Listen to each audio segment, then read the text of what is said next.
We are going to continue showcasing some of the features of OpenGL, and in this segment we are going to talk about animation.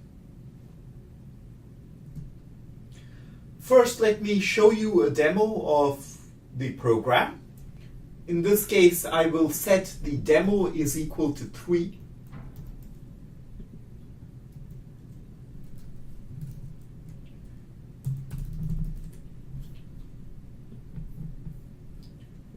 We now can see that we have a teapot, and if I hit the P key, the teapot animates.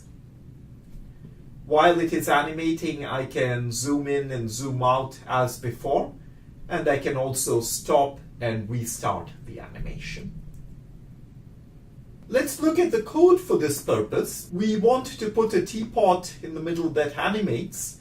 The first line of code is push matrix of model view. Then you multiply the model view matrix on the right, as in old OpenGL, by a translation corresponding to the teapot lock in the x coordinates, no translation in y and z. That's what causes the teapot to animate from the left to the right. We'll just need to increase the teapot lock variable. Notice again that this translation command, where the original matrix input is the identity, that ensures that GLM translate returns a translation matrix. Alright, so next two transforms set up and center the teapot.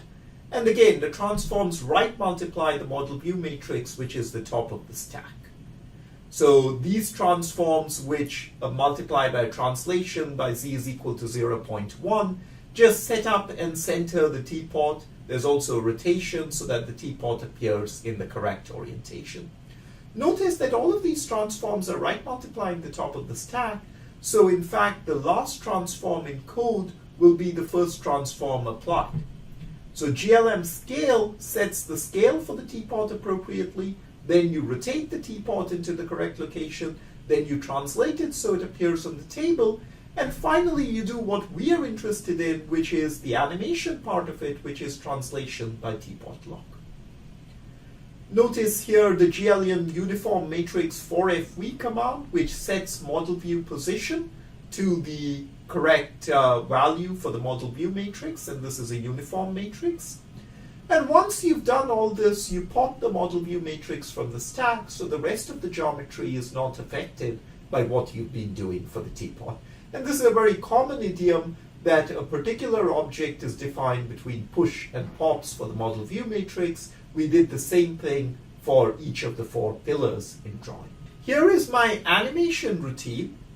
So the void animation command simply says that teapot lock is equal to teapot lock plus 0.005. That means at each step, it slightly increments the location of the teapot, which is important for the animation. And if the teapot goes off the right edge, you simply bring it back to the left edge. Glut post redisplay just redisplays the scene and tells OpenGL to call the display function. Draw teapot in geometry.h binds the vertex array for the teapot, draws the elements corresponding to the teapot element indices, and unbinds the array. The keyboard callback, where P pauses and restarts the animation. Notice that I have this animate variable, which is originally 0, and then I can toggle it to 1 and back to 0. In the keyboard, I have escape to quit as before, but now I added a new case for P to pause and restart the animation. It toggles the animate variable, and notice this code. If the animate variable is on, it sets light idle function to the animation. So even if no keys or nothing is being pressed, glut will idly call the animation function, which will move the teapot. If animate is off, then the glut idle function is null. It does nothing.